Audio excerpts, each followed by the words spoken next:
Assalamualaikum warahmatullahi wabarakatuh. Selamat pagi teman-teman semua. Kembali lagi bersama kami kelompok B1. Kali ini kita akan membahas topik menarik, yaitu good practice dan bad practice di lingkungan kerja instansi kita masing-masing. Di sini sudah ada narasumber yang tentunya hebat-hebat juga. Ada Mas Renaldi. Halo Mas Renaldi. Oke, kemudian ada Mas Rizky. Halo Mbak Cica. Ada Mas Ilham juga tentunya. Ada Mas Ali. Ya, halo Mbak Cica. Ya, dan tentunya pemantik kita ada Mas Nikolas. Ya, halo. Oke, mungkin sebelum mengawali podcast kita mau tanya dulu nih Mas Nikolas, sebenarnya apa sih good practice dan bad practice di dalam lingkungan instansi itu? Oke, kasih Mbak. Kalau menurut saya good practice sama bad practice buat dalam lingkungan ASN itu good practice kita melakukan nilai-nilai atau sifat-sifat yang baik dan menguntungkan publik dan menguntungkan lingkungan kerja kita juga, contohnya seperti praktik hebat, inovatif, atau adaptif. Tapi kalau misalnya bad practice itu misalnya bisa praktik yang menyimpang, stagnan, atau merugikan publik. Misalnya mungkin sebagai contoh bisa korupsi. Oke, jadi berbeda ya Mas Nikolas. Nah, mungkin Mas Ilham nih, gimana sih Mas pendapatnya? Ada nggak pengalaman gitu terkait praktik-praktik yang tentunya bagus di lingkungan instansi Mas Ilham sendiri? Oh, tentunya ada Mbak Cica. Contohnya kolaborasi lintas sektor dalam upaya penegakan hukum kehutanan.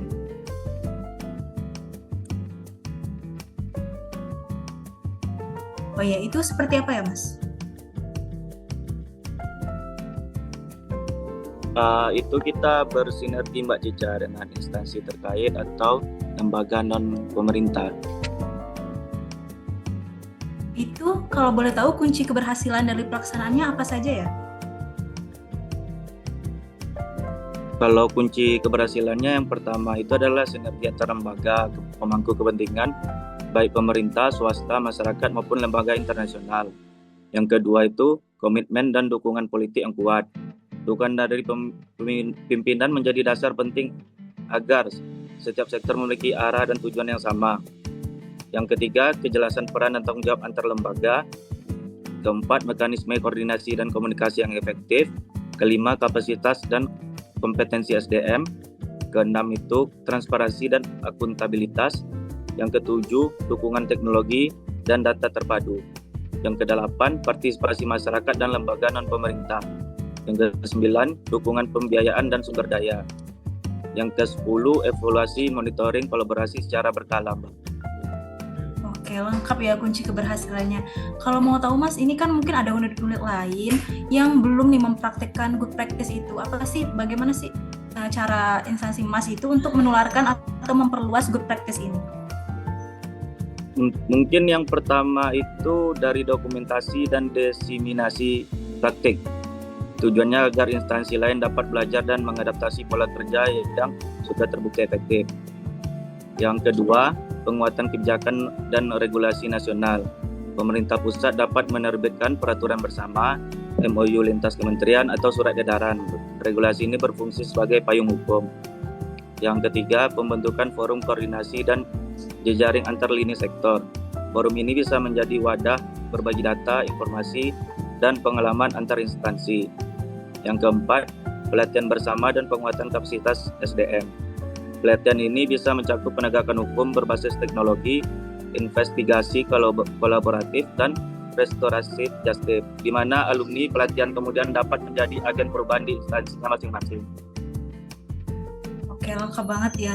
Nah, kalau kita beralih nih ke narasumbernya Mas Rizky. Kalau Mas Rizky sendiri, ada nggak sih pengalaman tentang good practice ini di lingkungan instansinya?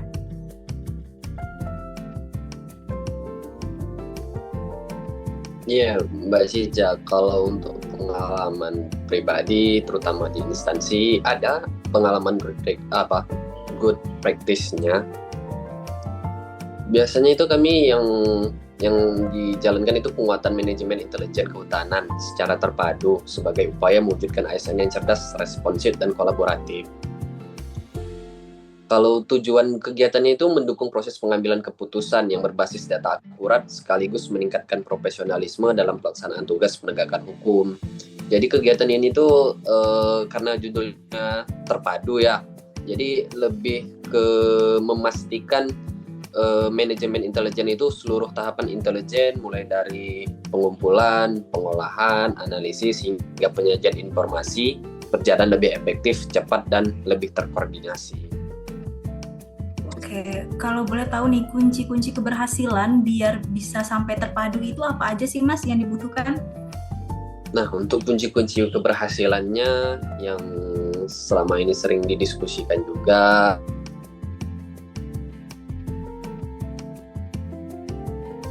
intelijen dan lembaga terkait.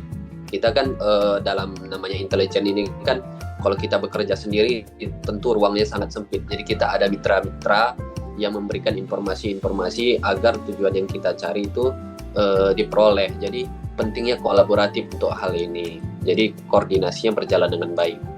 Untuk kunci kedua itu ada pemanfaatan teknologi digital untuk pencatatan pemantauan sehingga lebih up to date dan real time dan cepat tersampaikan ke pimpinan. Kemudian ada kedisiplinan dan berintegritas dalam menjaga rahasia. Terus ada analisis informasi yang sistematis biar lebih mendapatkan hasil yang up to date. Kemudian orientasi pelayanan strategis yaitu menyediakan data yang cepat, valid dan dapat dipertanggungjawabkan. Oke, banyak banget ya. Nah ini kan Mas biasanya ada nih instansi-instansi yang belum melaksanakan itu Mas. Nah kalau dari Mas sendiri apa sih sebenarnya gimana kita untuk menularkan ke instansi lain agar bisa menerapkan good practice yang seperti itu juga Mas? Ya tentunya ya pertama itu bisa dengan menyusun pedoman dan SOP yang bisa dibagikan kepada teman-teman lain yang dapat diterapkan. Kemudian juga selain menyusun SOP, tentu kan kalau dibaca saja kan penerapannya kurang. Mungkin bisa dengan mengadakan pelatihan internal dan sesi berbagi pengalaman. Kemudian membangun sistem basis dan data intelijen bersama agar dapat bertukar informasi. Kemudian setelah terlaksana melakukan evaluasi berkala bagaimana menilai efektivitas dengan penerapan sistem tersebut. Itu sih Mbak Cica. Oke, mantep banget ya tipsnya buat teman-teman yang mungkin di instansinya belum melakukan hal yang serupa. Nah, kita selanjutnya ke Mas Renaldi nih Mas. Nah, kalau dari Mas Renaldi sendiri ada nggak sih kayak pengalaman ataupun hal lainnya yang good practice nih di lingkungan instansi Mas Renaldi? Silakan Mas. Ya, baik. Terima kasih Mbak Cica ya. Kalau untuk dari yang good practice itu ada ya di instansi kami dan berdasarkan pengalaman pribadi juga.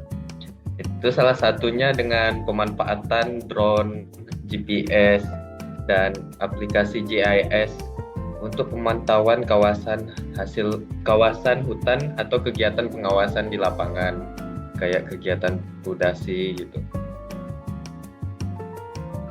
Biasanya kan kalau drone gitu kan pasti ada kendala ya Mas. Nah, untuk mencapai keberhasilannya itu apa aja sih Mas kunci yang diperlukan? Kalau untuk mencapai keberhasilan itu banyak ya Mbak Cica. Yang pertama itu harus memiliki sumber daya manusia yang kompeten. Jadi sebelum tahu menerbangkan drone itu kita harus tahu peraturan-peraturannya, operator petugas di lapangannya tuh harus bisa ahli lah dalam bidangnya. Kemudian infrastruktur dan perangkat yang memadai. Contohnya kayak di kantor kami udah ada nih drone. Jadi kalau misalnya nggak ada drone-nya, gimana mau nerbanginnya kan? Terus sistem integrasi dan sinkronisasi data. Jadi data hasil pemantauan tersebut dianalisis secara spasial dan nanti ada format bakunya. Kemudian tak luput pula dari dukungan dan kebijakan dan manajemen. Jadi kayak yang di tempat saya itu dari kepala seksinya terus mendukung dari kegiatan-kegiatan yang berbau dengan spasial kayak pengambilan foto udara menggunakan drone. Dan terus ada kolaborasi dan partisipasi dari semua pegawai yang di sini. Oke. Nah, kan seringkali memang drone itu kan sangat dibutuhkan ya, Mas, untuk mapping terutama. Nah, biasanya di instansi-instansi di daerah-daerah itu biasanya banyak yang keterbatasan SDM maupun nggak ada alatnya dan susah koordinasi dan segala macamnya. Nah, gimana nih menurut Mas Naldi cara instansi Mas Naldi itu biar bisa menularkan nih ke instansi lain, biar bisa SDM-nya itu kompeten untuk mapping di drone itu, untuk ngambil di drone. Bagaimana, Mas? Bisa dengan cara kita itu membuat panduan pembuatan peta, panduan pengambilan foto udara gitu. Itu dengan cara membuat panduan itu kita bisa berbagi ke semua orang. Kemudian ada pelatihan, bisa buat pelatihan juga. Kemudian evaluasi publik dan keberhasilannya. Jadi dengan adanya panduan itu buat pelatihan, nanti dievaluasi kegiatannya berjalan dengan lancar. Oke, baik. Terima kasih Mas Naldi tipsnya. Nah, teman-teman, ini kan kita udah bahas mengenai good practice dari pengalaman narasumber kita. Selanjutnya kita akan mengulik nih best practice yang ada di instansinya atau pengalaman mungkin dari mas-mas narasumber yang lain. Coba kita ke Mas Willy nih.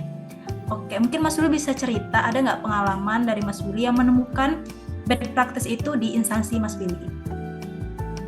Ya, terima kasih Mbak Cica. Mungkin barangkali kalau untuk membahas salah satu best practice itu saya mungkin ada berita yang berseliweran di media itu adanya, ini mungkin ya tidak terjadi di Kementerian Keuangan sendiri, mungkin banyak juga terjadi di Kementerian Pusat maupun daerah itu sendiri, bahkan BUMN dan BUMD juga tidak menutup kemungkinan. Yang isu yang mau saya maksud ini adalah adanya usulan ex-koruptor atau pelaku pidana korupsi menjadi ASN maupun pejabat negara. Seperti itu, Mbak. Oh, korupsi ya, Mas. Nah, sebenarnya apa sih, Mas, yang bisa menyebabkan itu terjadi gitu loh? Kenapa banyak banget itu korupsi itu di Indonesia kita ini?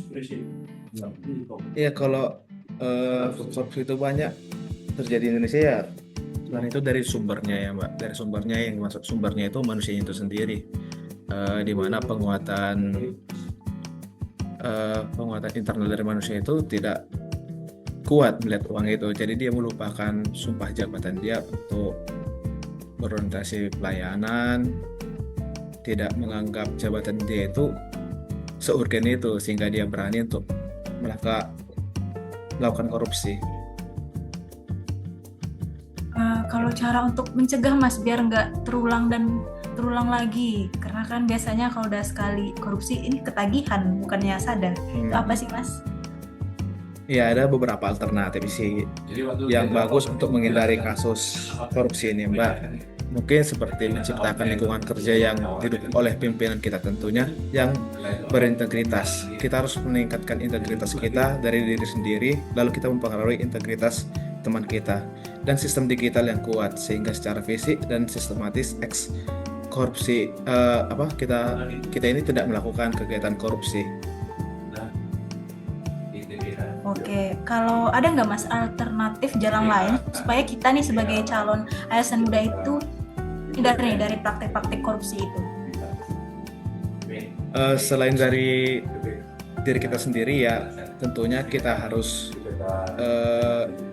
mengikut arahan dari atasan, Mbak. Ya, maksudnya atasan itu arahan atasan ini, di mana atasan ini kan menjadi role model kita, contoh kita dalam berperilaku dan berkinerja.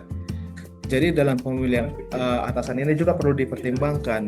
Seperti di Indonesia ini ada itu beberapa banyak ex-narapidana koruptor yang diangkat menjadi pejabat negara, seperti mungkin contohnya ya, kalau kita angkat ya, Burhanuddin Abdullah itu ex-gubernur BI, dia pernah terjerat kasus korupsi itu kalau nggak salah kurang lebih 100 miliar, itu mendapat kurungan penjara 5 tahun. Lalu kemungkinan setelah dia menjalani vonis tersebut, dia diangkat kembali di tahun 2024 menjadi Komut PLN, Komisaris Utama, di mana Komisaris Utama PLN ini kan jabatan strategis di BUMN. Gimana sih atasan kita ini yang ex narapidana korupsi jadi role model kita dalam peningkatan kualitas kita gitu. Harusnya salah satunya selain diri sendiri ya, contoh dari pimpinan itu penting juga. Mungkin demikian, Pak. Oke, berarti memang harus pemimpinnya dulu ya, atasnya dulu nih yang baik, baru nanti Iya. ke bawahnya juga pasti akan mengikuti seperti itu. Oke, terima Iya. kasih Mas Willy.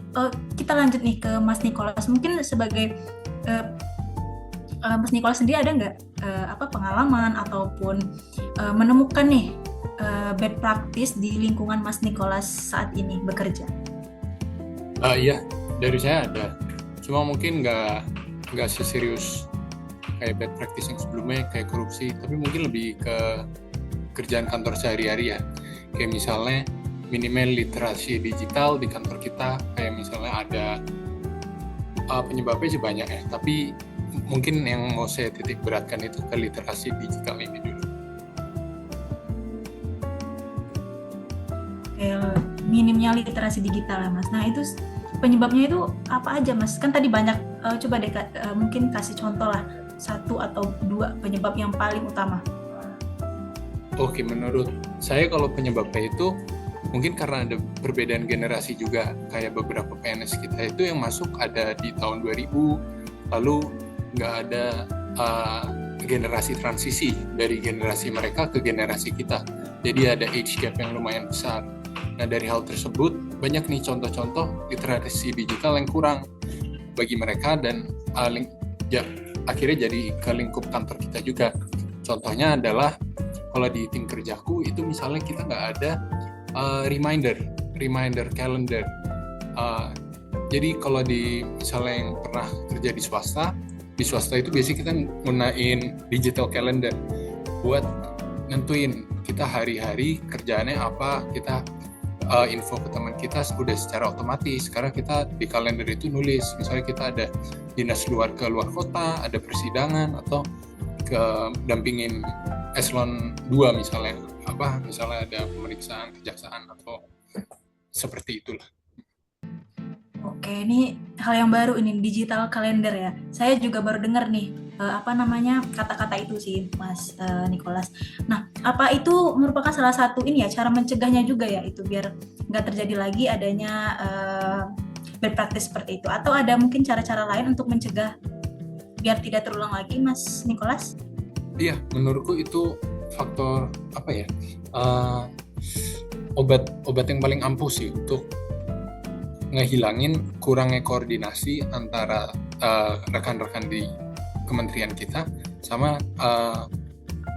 ketua kelompok kerja. Karena kadang ketua kelompok kerja itu kan harus nentuin ya, kayak pegawainya harus ngelakuin tugas apa, tapi sesama rekannya itu nggak terinformasi. Jadi dengan adanya digital calendar ini bakal lebih menerangkan kalau kita ini punya tugasnya masing-masing dan ada jadwalnya masing-masing, jadi lebih cepat sih untuk ngambil keputusan.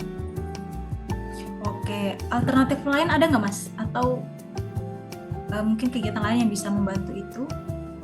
Ada, salah satu alternatifnya mungkin kita bisa gunain manual kalau untuk generasi yang lama yang misalnya nggak ngerti pakai komputer atau belum bisa pakai internet, jadi kita bisa pakai papan tulis. Di papan tulis kita tulislah setiap pegawai jadwalnya apa aja dari bulan ke bulan, hari ke hari, seperti itu sebenarnya.